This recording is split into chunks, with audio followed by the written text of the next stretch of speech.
ఈ రోజే సబ్స్క్రైబ్ చేయండి మీ ఫేవరెట్ షోస్ చూడండి. నీలాగే నేను ఆలోచిస్తే నిన్ను బూడిచ్చేయడానికి నాకెంతో టైం పట్టదు. చెప్పు, ఇవన్నీ నువ్వు కావాలనే చేశావు కదా? కావాలనే గగన్ గారిని ఇరికించడానికోసం న్యూస్ గురించి చెప్పి మా నాన్నని రెచ్చగొట్టావు కదూ? అవునే, కావాలని ప్లాన్ చేశాను. కాకపోతే కేపీ ఇదంతా చేశాడని నాకు తెలీదు. అది మాత్రం విన్న వెంటనే చాలా సర్ప్రైజింగ్ గా అనిపించింది. ఇదంతా చేసి ఏం సాధించాలనుకుంటున్నావు? సింపుల్, నిన్ను గగన్ని కలవనివ్వకపోవడమే నేను సాధించే విజయం. ఏడ్చావు.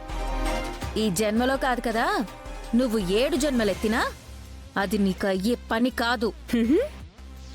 ఆ?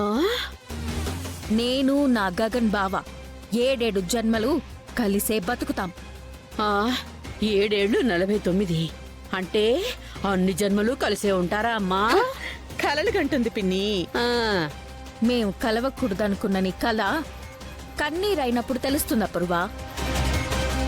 మేము ప్రతి జన్మలోనూ ఒకరి కోసం ఒకరం పుడతామని. హే,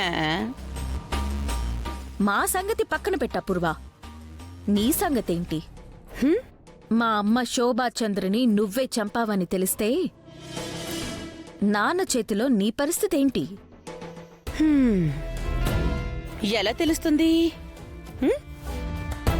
చూసావుగా నా బావ నన్నెంత గుడ్డిగా నమ్ముతున్నాడో. నిజంగానే అలా తెలిసే సమయం సందర్భం వస్తే అది నువ్వే కల్పించిన కట్టుకథని తిప్పికొట్టి పడేస్తాను. నన్ను సవత్తల్లిలా చూస్తున్నావన్న బలమైన ముద్ర బావ మీద వేశాగా. వేశావు. నేనేం చెయ్యకుండా, నా ప్రమేయం లేకుండా నాన్నకు మర్డర్ అటెంప్ట్ జరిగిన ఆ నైట్ గుర్తుకొస్తే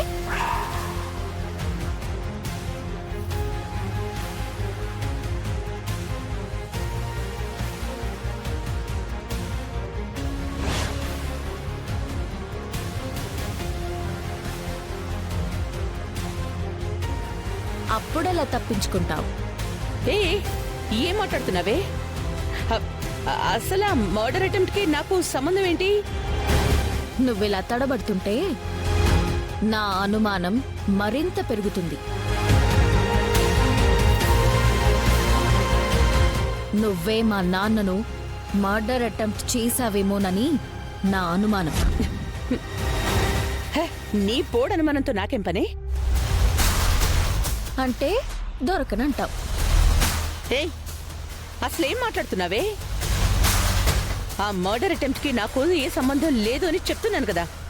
చూసావా, నన్ను బావని కలవనివ్వను అని ఛాలెంజ్ చేసిన ఒక్క నిమిషంలోపే నిన్ను సెల్ఫ్ డిఫెన్స్ లో పడేశాను.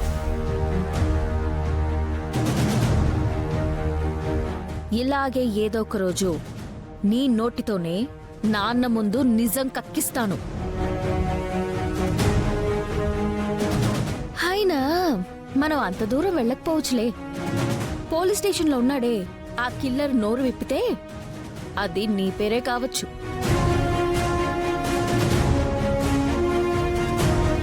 కాస్త జాగ్రత్తగా ఉండు.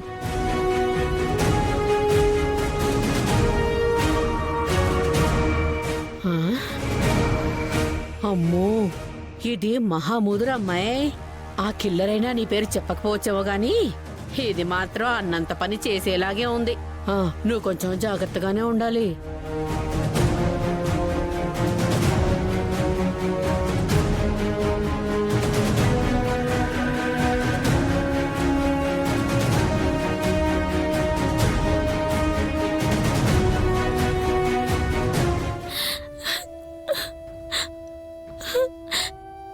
నువ్వు అమ్మని పెళ్లి చేసుకోకుండా ఉండవలసింది నాన్న.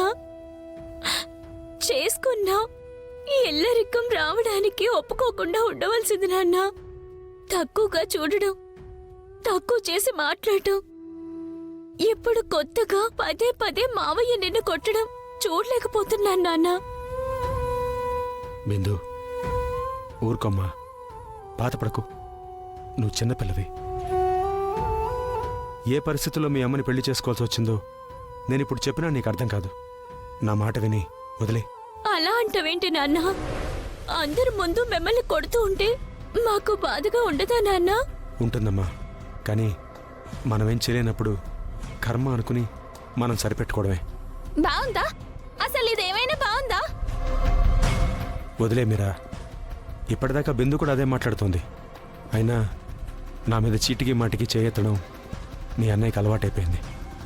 మా అన్నయ్య మిమ్మల్ని కొట్టడం గురించి నేను అడగట్లేదు. మీరు చేసిన పని ఏమైనా బాగుందా అని అడుగుతున్నాను. ఆ గగన్ భూమి ప్రేమించుకున్నారని ఈ ఇంటి పిల్ల అవ్వడం వల్ల ఆ గగన్ గాడు భూమిని పెళ్లి చేసుకోనని ఏకంగా మీడియాలోనే ఇంటి పరువు తీసేస్తారా మీరు? ఏ వాడు చేసుకోకపోతే భూమికి పెళ్లి అవ్వదా? అంగరంగ వైభవంగా మన భూమిని మన చెర్రీతోని చేసేవాళ్ళం. ఏమను? ఏ నేనన్న దాంట్లో తప్పే ఉంది? భూమికి చెర్రీకి పెళ్లి చేస్తే నా మేనకోడలు నా ఇంట్లోనే ఉండేది. మీరా!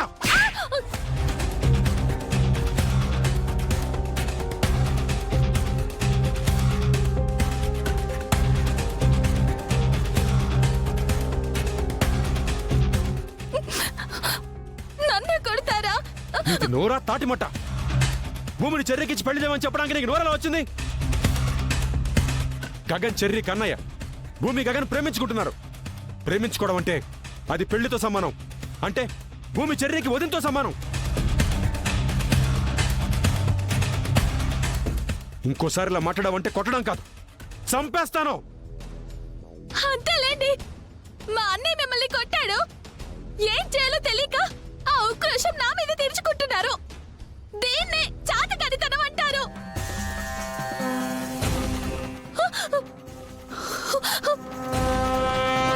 నిజంగా నేను చేతకాని వాడిని అయితే మీ అన్నయ్య పేరు మీద ఉన్న వ్యాపారాలన్నీ నేను ఒక్కడిని ఎలా చూసుకోగలను? అసలు చేతకంతనం అంటే ఏంటో తెలుసా? నీ భర్తను అందరి ముందు మీ అన్నయ్య కొడుతుంటే నువ్వు చూస్తూ నోరెప్పులే చూసావా? అది చేతకంతనం అంటే.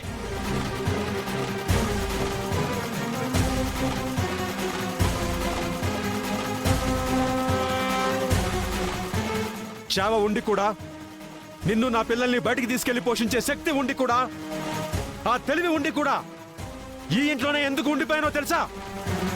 నా కొడుకు గగన్ కోసం. Yes! దుర్మార్గులైన మీ అన్నయ్య అపూర్వ అడుగడుగునా నా కొడుక్కి క్రియేట్ చేసే ఆపదల్ని తెలుసుకుని ఆ ఆపదల నుంచి వాడిని కాపాడుకోవడానికి